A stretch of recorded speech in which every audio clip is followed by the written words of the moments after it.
তাহাজ্জুদ কামাই নাই। আমরা তাহাজ্জুদ পড়ি আর অন্য আমলে জড়িয়ে পড়ি।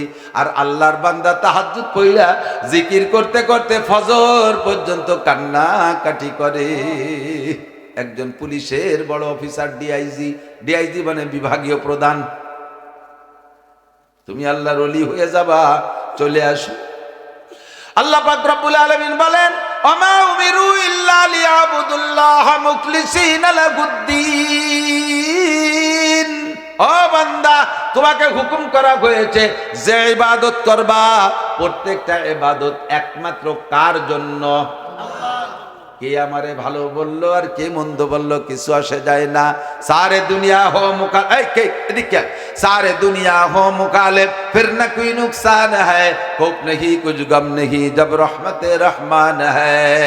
আল্লাহ যদি আমার পর রহমত করে, দয়া করে, নবী আমার আর আল্লাহ যদি আমার থাকে, সারা দুনিয়া বিপক্ষে গেলেও কিছু আসে যায় না। পাহাড় সমান আমল করবেন, ইখলাস না থাকলে একেবারে সরিষার চাইতে ছোট্ট দেখাবে। আর সরিষা সমান আমল করবেন, ওর মধ্যে যদি ইখলাস থাকে, ওইটা পাহাড় হয়ে আপনার আমল নামায় উঠে যাবে। আখলিস দীনাকা ইয়াকফিকাল আমালুল কলিল। নবী পাক বলেন, তোমার আমলকে খাঁটি করো, তোমার ঈমানকে খাঁটি করো। খেয়াল করে না, তোমার ঈমানকে খাঁটি করো, ঈমানকে পিওর করো, ঈমানের মধ্যে ভেজাল ঢুকাইও না। ভালো করে বোঝেন নাই? ঈমানরে পিওর করো কি মানে? বিশ্বাস করি কাকে? রিজিকদাতাকে, পালনকর্তাকে, অর্থদাতাকে, কেড়ে নেওয়ালাকে, আরে বাঁচানেওয়ালাকে, মারনেওয়ালাকে। আগামী নির্বাচনে কারে ক্ষমতায় দেবে, এটা কার হাতে কলম। কাজেই এ জায়গায় আমার কোনো মাতবাড়ি কেদ্দারি নাই, যেহেতু পাগলামিরও দরকার নাই। আমার ইমানকে ফ্রেশ করি। Barack Adams, Caritas, BR division, Jagorani Chakra, Asha, Proshika, গ্রামীণ ব্যাংক কেউ আমারে রুজি দিতে পারে না। হাসিনা খালেদা আমারে বাঁচাইতে পারে না। ডক্টর ইউনূস আমারে মারতে পারে না। বাঁচায় আমার আল্লাহ, মারে আমার আল্লাহ। কতক্ষণ আমার এই জায়গায় ইমানরে ফ্রেশ করব, ইবাদত যা করব একমাত্র আল্লাহরে খুশি করার জন্য। নামাজ না পড়লে আব্বা রাগ করে, সেই জন্যই পড়ি। তাহলে এই নামাজকে আল্লাহর জন্য না আব্বার জন্য? কাকা আপনি তোকে মসজিদে শোনেন, নিয়মিত মসজিদে দেই। বাড়ি কি জ্বালায় যে পড়ছি, বিটিকে জ্বালায়, বাড়ি ধার কাজে আছে নাকি? তাহলে নামাজ পড়তেছে কাকে জ্বালায়? এটা আল্লাহর নামাজ হয়নি। এরকম আছে না নাই? আছে না এরকম বহুত? আপনি যদি দাড়ি রাখতেন, এদিন যে ভালোই দাড়ি, এই বয়সে দাড়ি না রাখলে মানসি কি কয়? তো দাড়িও রাখছে, আবার কার জন্য না? আল্লাহর জন্য না। এটা হলো মানসি কি কয় তাই ঠেয়ানোর জন্য। কতক্ষণ টাকা, কয় হাজার টাকা দিয়ে বসে রয়েছে, দেখি আমার নাম কখন বলে মারহাবা। মারহাবা যদি না দেয়, পরে যা সময় হুজুরে কয়ে যায়, হুজুর যাইও আবার, এতগুলো টাকা দিলাম আমার নামটা করলো না, মারহাবা করলো না। এই মারহাবা টাকা দিয়ে মারহাবা কামাই করছেন, মারহাবা হয়েছে, টাকায় নেকি হয়নি। এটা আল্লাহর জন্য হয়নি, মারহাবার জন্য হয়েছে। কতক্ষণ মসজিদ একটা বানাই দিয়ে আমার নাম লিখে দিতে হবে নেম প্লেটে, কে তোমার নাম লিখে দে, তার তো তোরা কয় বাবুটা করি বেড়াগি নামাজ যাবো না আমরা। আছে না নাই? একটা কিছু করলেই সে জায়গার নাম লাগবে, সে জায়গার নামই লাগবে। এরপরে আর এক দল আসছে, সে নাম বলে গবর মারে, চাই তোমার কি এর মানে? কতক্ষণ নাম টানাতে যাও না। খেসরা রঞ্জুরে সাজো জারে জার তাতুরা বিরুকুনা দাজ ইশতেহার। নিজের নিজে দিক দেখেন, আমি এই জায়গায় আসবো বুঝলে, যদি আমি একটা বড় ব্যানার টানাই, ব্যানারে নাম লেখে, এই আমার নাম সুন্দর করে আল্লামাতুদ দাহার, কুমকুমাতুন নাহার, কালা গাছের থোড়, হাওড়ার ব্রিজ, তাল গাছের গুড়া, বাজারের মুড়া, আন্তর্জাতিক ক্ষতি সম্পন্ন মুফাসসিরে কুদাল, হযরতুল আল্লাহ আল্লামা নাসির আহমদ, এ যদি আমি লেখি, মানসিক গবর মারবে না? এ কোন দাতালিয়া হুজুর হয়েছে কি নিজের নামে এরকম ফুটে। আর আমার নাম সদস্য হুজুর রহমতুল্লাহ আলাইহি। দেখেন বাংলা ভেস্টিজোর নিচে যত জায়গা হুজুরের নাম লেখা আছে, নাচিজ শামসুল হক। নাচিজ, নাচিজ মানে কিছু না। নাচিজ মানে কি? আমি শামসুল হক কিছু না, উনি কয় কিছু না, আর আমরা মাথায় করে নাচি। আর যে নিজেরা নিজে কিছু মনে করে, তারা সবাই পদদলিত। কতক্ষণ যে নিজেকে নিজে অনেক, আমি ওটা করেছি, ওটা করেছি, সেটা করেছি, আবার দেখেন কি করে ছেড়ে দেয়। আগামীবার সুযোগ দেন, রাস্তাঘাটে খাল বানাই দেবো, 12 মাস কাল নৌকো বেয়ে বেড়াবেন, আসমান ভেঙে জমিনে নামাবো, লাঠির মধ্যে মুগুর ভরি ছেড়ে দেবো। বেশি ভালো ভালি হলি মানুষ পাড়াতিও গিন্নার। যা করবো কার জন্য? ওমা উমিরু ইল্লা লিয়াবুদুল্লাহ মুখলিসিনা লাহু। সুযোগ পাইলে দোস্ত, যুবক, আবাল, বৃদ্ধ, বনিতা, মুরব্বী, মুখলিস, নারী আর পুরুষ সকলকে বলবো, সুযোগ পাইলে হাতছাড়া করবেন না। ইবাদতের সুযোগ পাইলে, ইবাদতের সুযোগ পাইলে হাতছাড়া করবেন না। যখন যেমন তৌফিক হয় তখন সেরকম কাজ করব। নামাজের ইবাদতের গুলো যেগুলো আছে, ইবাদতে বদনের গুলো করবো। শারীরিক ইবাদত, নামাজ পড়া শারীরিক ইবাদত, তিলাওয়াত করা শারীরিক ইবাদত, জিকির করা শারীরিক ইবাদত, রোজা রাখা শারীরিক ইবাদত, কিছু ইবাদত মালি ইবাদত, যাকাত দেওয়া মালি ইবাদত, কুরবানি করা মালের ইবাদত, হজ করা মালের ইবাদত, কতক্ষণ মসজিদ মাদ্রাসা দান করা মালের ইবাদত। কে দিল না দিল ওটা দেখা দরকার। আমি যতটা দিয়ে পারি, আমি এখানে চ্যালেঞ্জ করে বলতে পারি, কেউ কি জীবনে যারা ইনকাম করতেছেন আর কি, ইনকাম যারা করে, যেদিন থেকে ইনকাম শুরু করছেন সেই দিন থেকে আজকে পর্যন্ত কত টাকা ইনকাম করছেন অডিট করলে একজন মানুষের জব দিতে পারবেন? পারবেন বলেন? চ্যালেঞ্জ, একজনও পারবেন। আর এটাও যেমন পারবেন না, আরেকটাও আপনি বলবেন যে না সম্ভব না, সেটা হলো সারা জীবনে যে কামাই করছেন সব টাকা কি আছে বাড়ি? যদি কেউ কেন যে আমার টাকা আছে, তাহলে বুঝবো যে আপনি আন্তর্জাতিক খ্যাতি সম্পন্ন কিরপিন। কারণ টাকা কামাইয়ের যদি তা খাইয়ে যায়, তা কি হলেন কি আপনি? খরচ করেন নাই। কামাই যা করছি তারও হিসাব নাই, যা করছি তা বাড়িও, এবং এটাও শতভাগ সত্য, সামনে যা কামাই করব তাও জানি না কয় টাকা, এবং যা কামাই করবো তাও সব সাথে নিয়ে যেতে পারবো না, সবই দুনিয়া থেকে যাবে, ঠিক না? আল্লাহ ফাঁকে একটু ওয়াকরিদুল্লাহ করদান হাসানা, আমার একটা মাদ্রাসা আছে, তোর আমার কয়টা টাকা দে। আল্লাহ চায় আকরিদুল্লাহ করদান হাসানা। শোনেন, হুজুরের কাছে তর্জমা ভুল কইছি নাকি? ওয়াকরিদুল্লাহ করদান হাসানা, আমারে কয়টা টাকা কর্জ দাও। ওমা তুকাদ্দিমু লিআনফুসিকুম, আল্লাহ তোমারে দিলি ফেরত দিবা কবে? নাকি আবার তুমি খেয়ে ফেলবা? আল্লাহ কয় ওমা তুকাদ্দিমু লিআনফুসিকুম মিন খাইরিন তাজিদু ইনদাল্লাহ। আমি তোগো মতো ওইরকম না যে দিলি আর ফেরত দেবো না, তা না, আমি 1000 গুণ বাড়াইয়া জাগা মতো সময় মতো তোমারে দিয়ে দেবো। ওমা তুকাদ্দিমু লিআনফুসিকুম মিন খাইরিন তাজিদু ইনদাল্লাহ, আমারে দে, পাবি আমি আল্লাহর কাছে। বিশ্বাস হয়? আল্লাহ কি সিটার? আল্লাহ বাটপার? আল্লাহ ধোঁকাবাজ? আল্লাহ ওয়াদা খিলাফ করে? আল্লাহ আল্লাহ আল্লাহ। তাহলে আমি কালেকশন পারি না। আপনাদের মাদ্রাসায় 41 বছর বয়স হয়ে গেছে, অন্ধ হুজুর, বুজুর্গ মানুষ, চোখের গুনাহ নাই। সর্ববড় বড় গুনাহ হলো মানুষের চোখের গুনাহ। চোখ দিয়ে ভালো চাইতেছেন না। মেহেরবান আল্লাহ পাক আমাদের কল্যাণ চেয়ে ডেকে নিয়ে আসছেন, এজন্য আবারও পড়ি আলহামদুলিল্লাহ। আম্বিয়া আলাইহিমুস সালাতু ওয়াস সালাম, নবীর বহু বচন আম্বিয়া। আমাদের দেশের মেয়েদের নাম রাখে আম্বিয়া, অথচ একজন মহিলা নবী না। তো বহু নবীর সম্মিলিত নাম হলো আম্বিয়া, আর একজন মহিলার নাম রেখে দিয়েছে আম্বিয়া। নাম রাখে মুখস্থ, তর্জমাও বোঝে না, এতে এটা মানানসই কিনা এটাও বোঝে না মানুষ। তো সমস্ত নবী রাসূল আম্বিয়া আলাইহিমুস সালাতু ওয়াস সালাম দুনিয়া এসেছিলেন বয়ান করার জন্যই। চলমান সিস্টেমে মক্তব, কিন্ডারগার্ডেন, নুরানি, হেফজখানা, জামাতখানা, মৌলানা, আলিয়া, দাখিল, এ সমস্ত কোনো প্রতিষ্ঠান সে সময় ছিল না। KG, kindergarten, primary, high school, college, বিশ্ববিদ্যালয় নবীদের সময় ছিল না। নবীরা সেখানে পড়েনও নাই এবং সে সমস্ত জায়গার শিক্ষকতাও করে নাই। নবীরা লেখকও ছিলেন না। যদি নবীরা লেখক থাকতেন কোনো নবী, তাহলে কোনো না কোনো নবীর হাতের দু এক কলম লেখা বই পুস্তক এ পর্যন্ত উম্মতরা টেনে টুনে নিয়ে আসত। তাহলে নবীরা ক্লাসের শিক্ষক ছিলেন না এবং লেখক ছিলেন না, তবে সব নবী বক্তা ছিলেন। বয়ানের জন্য নবীদেরকে আল্লাহ তাআলা পাঠিয়েছিলেন। সব নবী মুবাল্লিগ ছিলেন, তবলিগওয়ালা ছিলেন।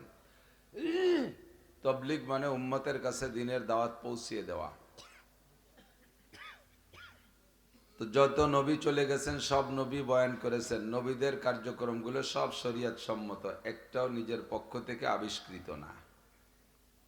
আমাদের নবী সম্পর্কে আল্লাহ পাকের সার্টিফাই হলো মা ইয়ান্তিকু আনিল হাওয়া ইন হুয়া ইল্লা ওয়াহয়ুন ইউহা। ফার্সিতে এক শায়ের বলেন, মোহাম্মদ হারগিজ না গুপ্তে তা না গুপ্তে জিব্রাইল, জিব্রাইল হারগিজ না গুপ্তে তা না গুপ্তে রব জলিল। মুহাম্মদুর রাসূলুল্লাহ সাল্লাল্লাহু আলাইহি ওয়াসাল্লাম কোনো একটা কথা শরীয়ত সংক্রান্ত, ইসলাম সম্পর্ক সংক্রান্ত, ধর্ম সংক্রান্ত কোনো একটা কথা অতক্ষণ বলতেন না যতক্ষণ জিব্রাইল শিখাই না দিতেন। আর জিব্রাইলও অতক্ষণ বলতেন না যতক্ষণ পর্যন্ত আল্লাহ পাক শিখাই না দিতেন। অনেক সময় দেখবেন আমি আপনি নিজেদের একটা ব্রেন আছে, আল্লাহ একটা ব্রেন দেশে, একটা যুক্তি উক্তি সকলেরই আছে কম বেশ।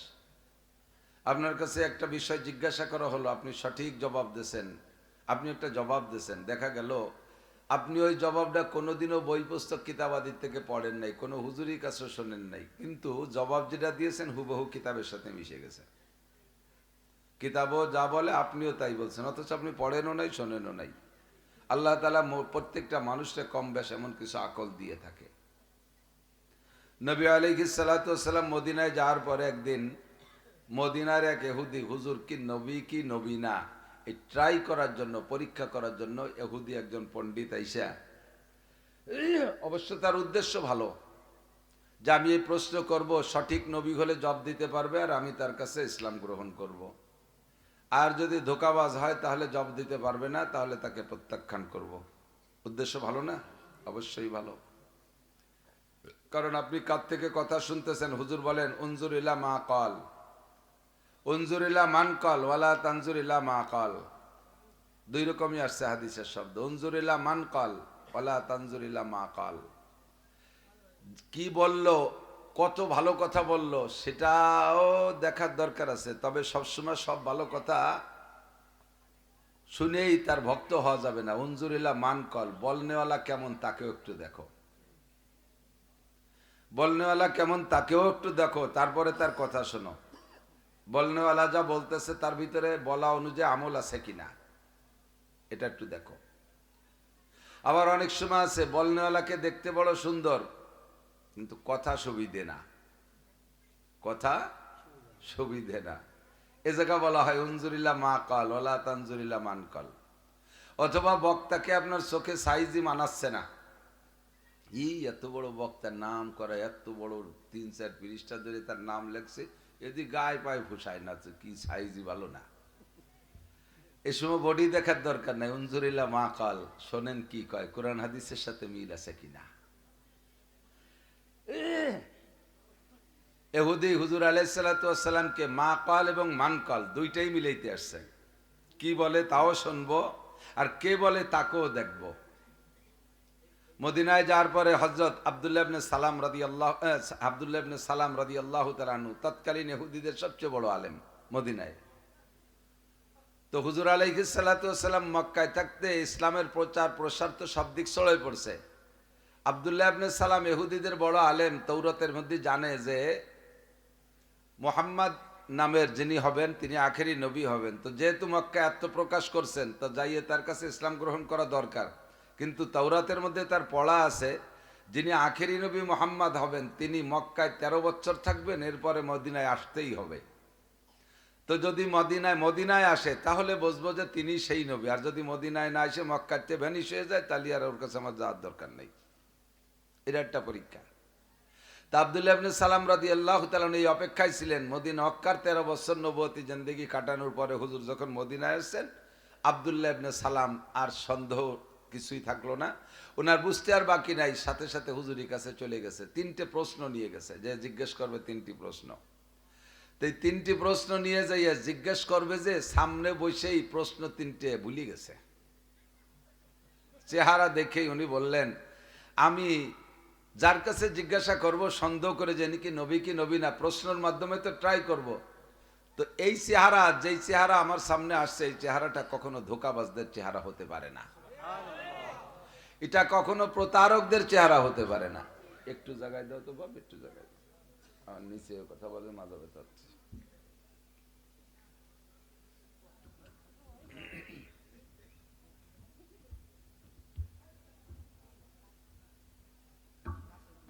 জীবন ভরি এই হরিস কোন দিক মুড়ায় তা ভুলে যাই ডেলি না।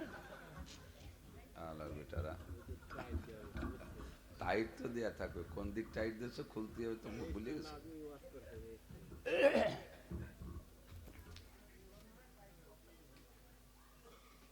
চেহারা দেখলে অনেক কিছু বোঝা যায়, জাহেরু তাদুল্লু আলাল বাতেন, বাহ্যিক অবস্থাটা ভিতরের অবস্থার পর প্রমাণ করে অনেকটা। গাঁজাখোরকে চেহারা দেখলে টের পাওয়া যায় না? 3-4 জন একসাথে থইল দড়ি আটে পড়িয়ে যার বাড়িতে কুটি কুটি জাহি দেয়, মাল খাইছে তাল আড়াই ফেলাইছে, কথা কথা ঠিক না? চোরের চোখ দেখলি টের পাওয়া যায় গণ টিবরি মারে, ডাকাতির চোখ দেখলি টের পাওয়া যায় গুড়া গুড়া চোখ, ঠিক না? সুদখোর ঘুষখোরকে দেখলে বোঝা যায় কেমন যেন তারা মাতাল জেনে ধরা রোগীর মতো, খালি ধান্দা আর ধান্দা। আল্লাহ ওয়ালাদের চেহারা দেখলে টের পাওয়া যায়। একটা লোক 40 দিন পর্যন্ত যদি নিয়মতান্ত্রিক 5 ওয়াক্ত জামাতে নামাজ পড়ে, ওই লোকটা যদি হাবশি মার্কা কালো হয়, দেখবেন তার এই কালো চেহারার ভিতরে নুরানি একটা ফোকাস ভেসে উঠছে। আর একটা লোক উজ্জ্বল ফর্সা চেহারা, কিন্তু সে আল্লাহ আল্লাহ রসুল মানে না, এটা মুরতাদ বেঈমান, তার চেহারার ভিতরে কুফরি হিংস্রতা ভেসে ওঠে। দেখছেন না ডোনাল্ড ট্রাম্প কত চেহারাওয়ালা, ওরে দেখলি জুতো দিয়ে বাড়িতেও ঘিন্না আরে। নেতানিয়াহু কি ফর্সা, ওরে লাইচুলিও পারিস যায়, ওর চেহারার ভিতরে হিংস্রতা ভেসে ওঠে, ঠিক না? আব্দুল্লাহ ইবনে সালাম বলেন, যেই চেহারার কাছে আমি জিজ্ঞেস করব বলে আসছি, ওই চেহারা ধোকাবাজ চেহারা না, খালি খালি জিজ্ঞেস করিয়া সময় নষ্ট না করি অনায়াসে কলেমা পড়ে ফেলি, লা ইলাহা ইল্লাল্লাহ মুহাম্মাদুর রাসূলুল্লাহ, আল্লাহু আকবার।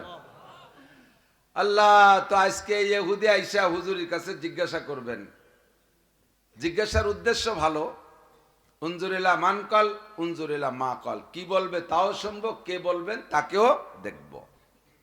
তো দেখে চয়েস হয়ে গেছে, দেখে এর মধ্যে সন্দেহ নাই, যিনি নবী হবে সন্দেহ নাই। তারপরে জিজ্ঞাসাটা একটু করবেন ভাবছে, জিজ্ঞাসা কি? ইয়া রাসূলুল্লাহ ইয়া মুহাম্মদ আইয়ুল বুকাতি আহাব্বু ইলাল্লাহি ফিদ দুনিয়া ওয়া আইয়ুল বুকাতি আবগাদু ইলাল্লাহি ফিদ দুনিয়া। বলেন তো মুহাম্মদ, আল্লাহর দুনিয়ায় সবচাইতে দামি জায়গা কোনটা? আল্লাহর দুনিয়ায় সবচেয়ে খারাপ জায়গা কোনটা?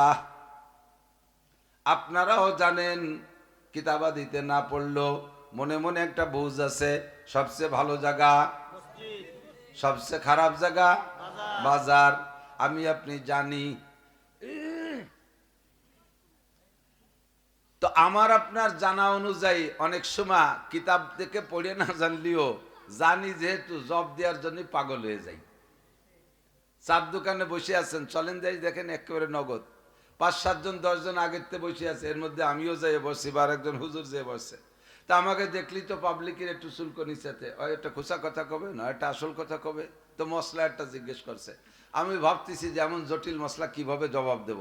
আর চার দোকানে আগে যে মুফতিরা বসে রয়েছে, এন্ডাকা হুজুর আপনি থামেন, আমরা কই। ফটাফট জব দিয়া শুরু করে দিতেছে, বিড়ির দুমর মশলা একসাথে বেরিয়েছে গাল দিয়ে। আসে না এরকম মুফতি? আপনি অত ব্যস্ত হবেন না বলার জন্য, ফাঁকে একটু কয়ে দিয়ে যাই, একটু মনে রাখেন। কোনো একটা বিষয় আপনি জানেন, কিতাব থেকে জানেন না, বা কোনো ভালো যোগ্য আলেমের কাছ থেকে সুস্থ ব্রেন দিয়ে আপনি শুনেও মুখস্থ করেন নাই, বিষয়টা আপনার সামনে প্রশ্ন আসছে, আপনি একটা জবাব দিলে দিতে পারেন, কিন্তু এই জবাবটা যদি শরীয়তের মাসালার দৃষ্টিতে হয়, তাহলে আপনি কিতাব থেকে পড়া যদি না থাকে, ভালো আলেমের কাছ থেকে জানা না থাকলে আপনি মুখ খুলবেন না, বলবেন না, দরকার নাই। কারণ আপনার সচক্ষে দেখা নাই। আপনি যদি এই মুহূর্তে জবাব দেন, আর জবাবটা যদি সহিও হয়, মা বোনরা বেশি ফতোয়ায় বাড়িতে জীবিটিরা, ওরে কপাল, একজনে বিলে মারিয়ে ফেলাইছে, বিলের ওজনে নুন দিতে হবে, এই ফতোয়া চুলোর ভিটির মশলা, কতক্ষণ ওই ভিটিরা চুলোর ভিটিতে আবিষ্কার করছে, ফতোয়া দিয়ার গুরু। আপনি জব দেবেন না, জব দিলে কি হবে, আপনার জবটা যদি সহিও হয়, বোঝেন বোঝেন, আপনি যে জবাবটা দিয়েছেন, ওই প্রশ্নের মশালার জবাব দিয়েছেন, এটা যদি সহিও হয়, তবু আপনার একটা গুনাহ হবে, বোঝেন নাই? আপনি যদি সহি জবাব দেন, সঠিক জবাবও দেন, তবু আপনার একটা গুনাহ হবে। আর একজন আলেম মুফতি মশালাটার জবাব দিয়েছে, তাতে যদি তার ভুলও হয়, তবুও তার একটা নেকি হবে। হয়তো আল্লাহ পার্সিয়ালটি কেন করবে, আমি শুদ্ধ কালাম তাতে আমার গুনাহ দেবে, আর হুজুররা ভুল কবি নিয়ে কি হবে, এগুলো মানে নীতিরাজিরা। আপনি না মানলে আমার কিছু আসে যায় না। আপনি আগে বুঝে নেন বিষয়টা। ইদানিং কালে তো কত প্রকারের চিকিৎসা বেড়েছে, আমার ছোটবেলায় দেখছি। আমার